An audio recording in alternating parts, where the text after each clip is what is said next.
Salam alaikum tout le monde. Aujourd'hui, on commence par un nouveau chapitre de chimie intitulé La structure d'un atome. Dans cette vidéo, je vais commencer par la définition d'un atome pour passer puis après à la structure d'un atome et je finis par les particules fondamentales d'un atome. Pour pouvoir définir l'atome, il faut savoir que toutes les matières qui nous entourent sont constituées d'atomes. Comment? Venez pour voir. Si je prends par exemple un morceau de graphite qui est constitué de carbone et je l'agrandis sous le microscope, j'obtiens cette forme-là. Et si je l'agrandis de plus, j'obtiens cette forme-là. Et enfin, j'arrive à cette forme-là. Vous voyez ces rondes blanches? Ce sont les atomes. Alors, la plus petite partie indivisible du morceau de carbone est un atome de carbone. Donc, un atome, c'est la plus petite partie indivisible de la matière. On passe maintenant à la structure d'un atome.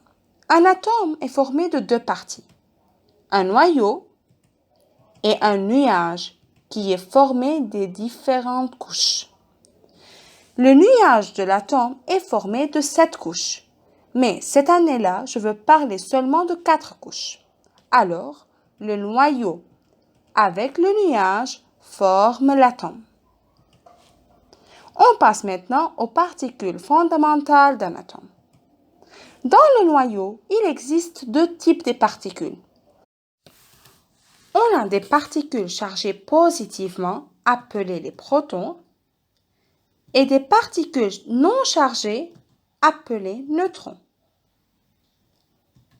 Mais dans le nuage, il existe seulement un seul type de particules. Ce sont des particules chargées négativement, appelées les électrons. Alors, un atome est formé d'un noyau et d'un nuage.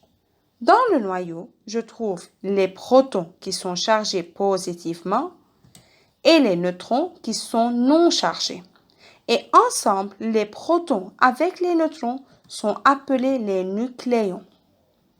Mais dans le nuage se trouve seulement un seul type de particules, appelé les électrons. Et les électrons sont des particules chargées négativement. Maintenant, on passe aux caractéristiques des particules fondamentales d'un atome. Dans l'atome, on a 3 types de particules, les protons, les neutrons et les électrons.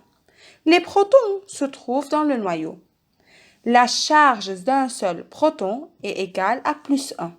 Je vais laisser la masse un tout petit peu et je passe maintenant au symbole.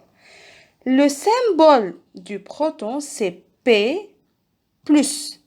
P pour proton et plus pour la charge positive. En ce qui concerne la masse d'un seul proton est égale à 1 UMA.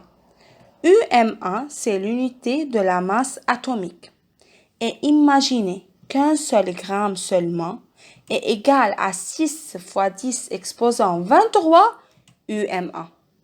Je sais, c'est une unité si petite. On passe maintenant aux neutrons.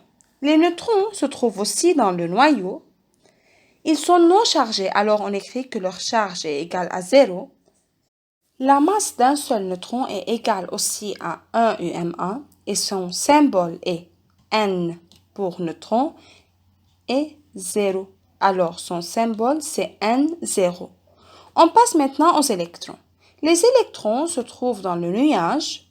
La charge d'un seul électron est moins 1. Sa masse est négligeable, c'est-à-dire sa masse est à peu près 0 et son symbole c'est E pour électron et moins pour la charge égale à moins 1. J'espère que c'était clair.